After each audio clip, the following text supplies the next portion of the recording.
Hi, Richard Hunter Rice, Minerva Grove, and another week and another Facebook Live. Yes, you've guessed it, more technical problems, but hands up, it actually wasn't just down to me this week. So, you will see the recording. There is a bit of editing gone on. The beginning we had to re-record because it hadn't recorded properly on the Facebook Live. So when you see us laughing, it's because actually we had to do it a few times because we couldn't get the words out and kept laughing. But anyway, I hope it doesn't distract from the enjoyment of the interview. The content that Josie dropped out was really, really valuable. Enjoy. Welcome to the latest Facebook Live, where we're bringing value to business owners around the globe on topics that be useful to them right now and also into the future. So hi, thanks for agreeing to take part in this live chat today. Please introduce yourself and your business. My name is Josie Hadley. The company is called OMG Online Marketing Growth, and I am a social media agency based in Wombourne. And the reason I'm laughing is this is about the 12th time we've done this. It's okay. I was going to throw myself under the bus. You've done the going live. I'll do it for cocking up the recording. So yeah, that was my fault. Anyway, thank you for that. Hi, Richard Hunter Rice again. So the question I asked Josie was, how did you start your business and why? And just thought, yeah, I've got the time, energy, why not give it a go? It was one of those, if I don't do it now, I'm never going to do it. Amazing. I love that. I've loved it, absolutely loved it. So it's been 5 years, lots of tears, lots of laughs, and I've made some brilliant friends, not including you, obviously. Stop it. I'm tearing up already. So lots of questions for what you just said then. So the tears are hoping are less now and more in the early stages, and hopefully they're coming few and further between. Yeah, oh God, definitely. It's a big learning curve. I think it's a learning curve from a personal perspective. I'd run a business previously with my ex-husband for about 10 years, and we'd started up little businesses as well, but the main one we'd run for 10 years. And it's different being in a partnership to being on your own. So being on my own, there's only me. In one way, I'm a control freak, and I like that, the autonomy that I don't answer to anybody. But then other times you've got no one to bounce ideas off, and that's when it can be not lonely, but it can be a bit frustrating, and it's knowing who you can trust. I don't think lonely is a bad word, because it can, entrepreneurs, business owners can get really lonely because not many people actually know what you're experiencing or what you're going through. I think lonely is quite a good way of hitting it. So all these businesses you've been in before then, nothing to do with marketing, nothing to do with social media? When I was running a Ford IT, which is the company I had with my ex, I was in charge of the company, the business. Okay. So I was in charge of the marketing then. So I've been in social media right from its infancy, really, because we started a Facebook page back in, it was 9 years ago. So whenever that was, 2011. So started a Facebook page back in the day before Facebook was as powerful as it is now. I collect degrees. I've got 3. So when I did my first degree, my first 2 degrees, they were in personnel, but with a marketing slant as well. So I've always been interested, but I tend to think every job that you've done, whether it's running a business or employee, you learn skills that you can take with you to the next job, that you can take with you, and you draw on that. So when you do get to a certain age, you've got a lot of experience. So with my clients, for example, I've got a wide client base. So I'm working with engineering companies now, and I did a job about 6-7 years ago working for Incom, and I worked as their sales rep. So I was working with engineering companies. So I can draw on that experience when I work for Incom and drag that experience I've got there into my clients now. So it's just dragging things out, really, and just applying the knowledge that you've already got. Absolutely, 100% agree. So is it just engineering companies you're working with today through OMG, or is it diverse? Totally diverse. I've got, I work with an accountant, I work with a recruitment agency, engineering, HR, consultancy. So I've got a real wide mix. I've worked with a golf club, I've worked with retail. So golf club, for example, that's a great one for me because my dad played golf 40 years. I've grown up around golf, so I understand the golfing world. I used to look after a pet shop, and I'm dog mad. So it's all these things that you can apply your knowledge to. So I don't want a niche. I know there's a big thing at the moment where has been about niching.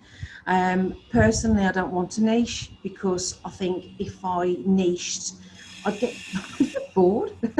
Yeah. Absolutely. And Absolutely. If you can hear that background noise, I'm very sorry. My neighbour's starting to do some work, as they always do, and I'm going live. They almost can plan it around their diary, or any maintenance going on. Yeah, so how do you manage then, if all these very diverse sectors that you're working with, you can't possibly have experience or knowledge on all of them. So how does that work? well, a solicitor, for example, that's a conveyancing solicitor, Okay. and I've bought and sold houses. So Okay. I understand the conveyancing Right. process. HR consultancy, that's a bit of a no-brainer. The client is absolutely wonderful. I love her to bits. But also, I've got my master's degree in HR, so I can draw on that. So collating content. It's just a case of just being aware of what's going on. So it's on to newsletters, using Google Alerts. So these are the things that you can use as tools to find content, and having a good relationship with my clients as well, keeping in touch with them to say to them, right, what's happening. There's this day coming up. So for example, the recruitment agency I work alongside, they're a veteran recruitment agency. So on Saturday, for example, it's Armed Forces Day. So it's knowing what's happening in the industry and being and just picking up on it and sharing it and being involved for the client. So I effectively become them online. Yes. Yeah, you obviously got a very, very close partnership. The relationship is very, very tight that you have with any of your clients, and it's almost like you obviously got a lot of experience yourself, but also they are the experts in that niche. And if you don't know anything about that sector, they are the experts. But then you are from the marketing point of view as well, from a digital point of view, and the two of you together, it's very, very powerful. Yeah. Completely agree. So, what do you do for your clients? What type of services are OMG offering? It's not prescriptive. I do like to be flexible to work with my clients. So it's not a case of now there's gold, silver, and bronze, and that's it. Tough. Yep. I'm very flexible in my approach. So I can offer social media management, where I effectively become a client on social media. Social media training, and I'm very honest with clients. So I've had meetings with people, and I've said to them, I can't be. That's outside my building today. You're being bombed any minute. We have planes coming in for you by the sound of it. Keep going. So I'm very open with and honest with my clients or potential clients, and I'll say to them, there's a gym, for example, a local gym in the village, and I said, I don't go to gyms, but also unless you're fully immersed in a business like that, it's very difficult for me to do it externally. So yes. I'm open, and yes, it means that I'm losing a revenue stream, but I would rather give them training and say, just upskill your staff. Yes, it's a one-off cost, for one-off invoice for me, but I would rather do that than 6 months in for them to say this isn't working. So I would rather have that relationship, and they're more likely then to refer me because of my integrity than to in 6 months' time say, well, she was a load of rubbish, I'm not using her. Okay. So I'm open about my training. Oh, you're breaking up a little bit. Say it again. I'm just open about my training. So I do group sessions, one-to-one. I also do YouTube videos. I look after YouTube maintenance, Google My Business, blogging, copywriting. Anything to do with words online, I'll do. Like that. I'll have a go at, yeah. So, and what does the impact that your business has on your client base? So what sort of results do you get for them? What are you seeing? What happens? What are the trends? It's great. I take a lot of pride in what I do. So when I see a client get a like or a share, which in itself may be it could sound that's quite trivial, but to me that means a lot, that what I'm doing is actually working for them. So I always use the analogy, it's like a bucket. And everybody's bucket is different sizes. So your bucket could take, months to fill up. So every like, every share is a drip that fills the bucket. So some buckets are smaller and some buckets will never fill. But it's that drip, drip, drip effect. Over time, we'll start to get results. And I'm quite realistic when I say to my clients when I take them on board, because it is a minimum of a 12-month contract, is unless you've got a lot of money, like thousands, unless you know a celebrity who can endorse you and share you and get involved. It is a slow process, but it is definitely worth it, but a long-term goal. So for my clients, as I say, it's just getting the likes, the shares, because I do concentrate mainly on the organic rather than, so if clients want to do adverts, that's great, I can help them with that. But what I tend to concentrate on is the organic reach, the organic posts, and to get their brand out there slowly, constantly, and with that, what's the word? It's just being regular. It's just knowing that. Yeah, being consistent and just doing the same. Yeah. Absolutely, I'm a firm believer in that as well. So, how are you seeing the market right now? Obviously, we've had COVID lockdown starting to be released. Businesses are starting to return to normal. Can't wait for the 4th of July when the pubs and bars are opening again. So, what's happened? What have you seen in the market, and where are you seeing it going to now? As soon as we went into lockdown, I wrote a blog and I pushed it all out to say, please don't stop your social media. But that many companies have just stopped. Pubs, for example, just stopped the social media. Restaurants, and it was the worst thing they could do, because during lockdown, you've got a captive audience. People can't go anywhere. So what they're going to do is just communicate on social media, and that's a huge missed opportunity, I think, for a lot of businesses that they haven't continued with their social media. A pub, for example, they may have stopped, but their audience is still there. So you want to remind them that we're still here, especially the algorithms. I won't go into algorithms because they can be a bit dry, but the algorithms on Facebook and LinkedIn, you need to keep those going. And if by now they'll have withered and died, so to get the Facebook page and the algorithms back up is going to be quite a hard slog. So I would advise any business now that if they're starting back up is to post on a regular basis. At the moment I would post twice a day. I wouldn't normally recommend that, but at the moment, to get the algorithms back up, just for the next 2 or 3 weeks to really ramp things up, and then post interesting content, just to remind people what you do. And also, if you're a pub, a restaurant, or you're sort of a B2C business, what are you doing to ensure your customers' safety? What PPE have you got in place? So if you're a hairdresser, for example, it'd be a fantastic example to get yourself dressed up, how you're going to do it, cut someone's hair, but demonstrate and put it on, either it's Facebook Live or a video. This is how it's going to be in the salon when you come in. So when people come in, they know what to expect. So do almost like a walkthrough video. So sort of welcoming somebody, almost like a point of view video. So as a customer, you know what to expect when you come in.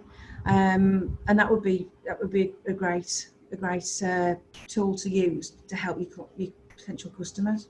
You're absolutely right, though. I think I put a couple of bits of content out right at the beginning of the lockdown to saying don't even consider stopping any marketing activity. And if you can, you want to start doubling it, whatever you do, whether it's physical or it's organic or you're paying for stuff, you need to do more of it. Yeah. You know, the one thing I've seen over the last 3 to 4 months is that actually pay-per-click through Facebook has actually got a heck of a lot cheaper. Oh, God, It's taken longer to get Facebook to approve stuff. They've been uber conscious about everything, but actually your cost per click has been as low as I've seen it in a long, long time. And I think anyone who's starting again, well, literally, it's like starting the marketing all the way from zero, all the way to build up momentum, and it's going to be a hard slog for them. But as you know, the point you mentioned there, and it is, they've missed such a massive opportunity over the past 3 months. Some people have literally taken the challenge, the bull by the horns, and have really driven their business and grown amazingly. But some have just made a number of bad decisions, but it doesn't mean they've got to write it off. It's time to start, but it's time to start now and to start building that activity and getting that content out there and start pushing algorithms and start building up that profile again. But yeah, so are you seeing the market changing now? In what way? Are you seeing around COVID? Are you seeing that people are starting to creep back out again? Like, as we say, you know, we talk about hospitality. Hospitality is starting to get quite excited and starting to push it and start to talk about the new life that's going to be around hospitality. You seeing people starting to market more again? Definitely. I think the government, and I'm not going to get political, but I think the government's financial help has definitely helped businesses because they've had to get the bounce back loans and they've also had the small business rate relief. Yep. So, and they're the two that I know have impacted on my clients, and I've picked up clients because of that. because whereas before they haven't had that financial buffer, all of a sudden they've got that to think, right, we've got to bounce back stronger, and they're using that to facilitate their marketing. And I know that has definitely helped them and therefore helped me. So it's just using your money wisely, and just not just throwing it at wherever it might be, whether it's a new website or whatever. It's just using it really consciously. And if I had a client come to me and say, I want to spend, X amount a month, I would take a step back and say, well, okay, then what's the strategy? What are we doing? And how are we going to wisely spend that money? I spend it as if it's my own. Yes. So I don't go, ka-ching. I am very conscious and say, well, okay, let's look at what we're going to spend. How are we going to spend it? And how can we get the best return on investment for you? And that's how I treat my clients, as if it's my own money. And I'm really tight. Don't start me off, because I'm not even going to chip in. But God, if it's anyone else, if you treat anyone else's money like your own, oh my God, they're going to get some value for that. The other thing, though, from a business coaching point of view, is that if it's really opened up the spotlight that businesses weren't planning long term. They hadn't got battle funds saved away. They hadn't got cash reserves saved away. And the reality is most businesses would have failed. Obviously, a lot have failed very, very quickly, which is very, very sad, it's tragic. But also a lot of bigger, more established businesses have been around for 10 years, just didn't have enough money to keep themselves going for 6 months. They didn't have anywhere like that. And that's the thing I hope that people learn their lessons. The bounce back loans are a phenomenal incentive. It's such a cheap way of borrowing money, which you've probably never seen before. And 12 months being free, and then very low repayments going on from there. So I know lots of businesses that have taken the maximum £50,000, but it's making sure you're building up those reserves that will keep the business going, because who knows when this is going to happen again. We've never been through a position like this, but now it's happened once, it's going to happen again. So people have got to be really, really careful. And that's the other focus that I do as well. So if people want to talk about that, happy to have that conversation. So come on then, tips and tricks. How can you help people right now with your expert marketing knowledge? What do people need to be thinking about? Give us a couple of headlines that people can think about and start working on for their business. Definitely, if you set up a profile, because a lot of people, they'll do is, I've got a Facebook profile. So what are you doing with it? I've got a Facebook profile. So it's almost like, I like analogies. It's like opening a greengrocer's shop and it looks great because you've got all your fresh fruit in the window and it looks wonderful. But after a week, it's withered and died. So you've got to keep putting fresh produce in the window all the time. Otherwise, people will move on.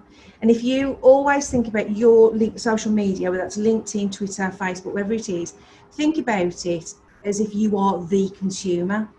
So it's not about you. It's not about, we were established in 1974 and we do this and we do the other. That's old hat. Nobody's interested. What's my pain and what can I solve?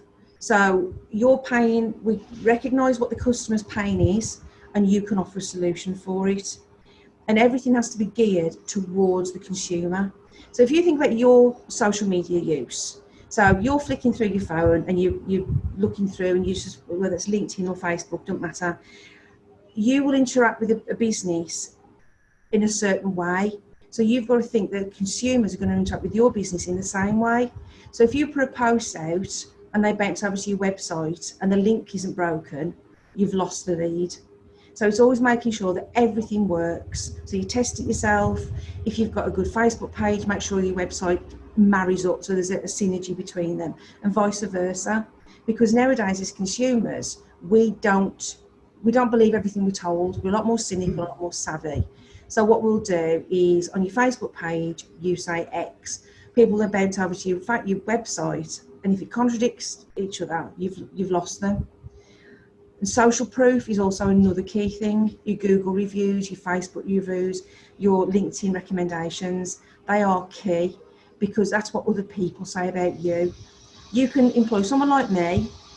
I can make you look wonderful on your website, so I can use all the lovely words and all the SEO words, and I can make you look wonderful. And I can do your Facebook, I can make you all look singing or dancing.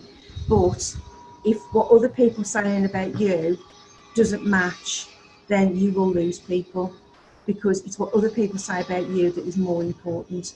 So get your reviews, get your recommendations, And that way then it's a double bubble. You've got what you say about you, and then other people are in agreement and saying, yeah, they're really good at what they say they do. Post on a regular basis. I see. Keep going. I know what Good. I'll sit here. You carry on talking. Post on a regular basis. Yes. Always try and post around meal times. Again, think about when you as a consumer are on your social media. So try and post around meal times. Never post after 6, 7 at night, because people may be on social media, but you've got to wait for it to propagate and for it to like and share and post. So you've got to give it time. And don't post too close together. Leave a good 4 hours between each post, because the algorithms will only show it to so many people. So if you're constantly posting, you're not allowing the algorithms to bed in and for things to be shown to other people before you throw in more content out. So you really must allow content time to filter out and to see what reaction you can get from it. And it's not all about selling. It's not about selling at all. 80-20, 80% of what you share is not about you. Not about you at all. The 20% is what you sell. So those are your sales posts, but your other 80% there could be memes, there could be videos. If you have scrolled through your Facebook feed or Twitter and you've seen something that's caught your eye and it's made you stop, then if you put it on your social media, the chances are it can make your audience stop as well. So it's thinking about your audience and giving them things that is interesting to come back to your page. Very useful. I like all that. There's some massive knowledge bombs you've just dropped there, so spot on. I mean, the things I was going to say are things around being consistent. You've ticked that box. It's treating people as you expect to be treated yourself. You've done that one. I think the references to the algorithm are very interesting about giving it a chance to actually work before your next post comes out there. I think the algorithm works in so many different ways. It's so clever to get people onto their websites, and as long as they possibly can be, they're always going to make sure that they're showing you what you're going to be interested in first. So it's making sure you are working with the algorithms, not trying to fight them, because you're never going to win. So what's next for OMG? What's next for the business? Just growth. Just as in the name. Cool. I liked being just me. I like the control aspect of it, because then I'm held accountable to my clients. I have employed before, wasn't for me. And so if I do something for a client, the book stops with me. It's just continuing to grow my reputation, grow what I do, my knowledge base as well. I'm doing a qualification at the moment to become a coach. What I do with that, I don't know. But I enjoy learning. So yes, at the moment I'm doing it. I started it in lockdown. You know, when everybody's in lockdown, it's sort of, let's all start doing qualifications and learning. And yeah, those books are still not going to be read, are they? Okay, so books that they're meant to read during lockdown, and they still haven't read them. Yeah, I'm not even going to put them out. I've got 3 around me now. In fact, I've got 4. I've just bought another one. I have started on one, but yeah, it's very slow progress. I'll put my hand up for that. So, is it self-help or shelf-help? There's a bit of a difference. Ooh, like that. Self-help or shelf-help. I'm taking that. Thank you.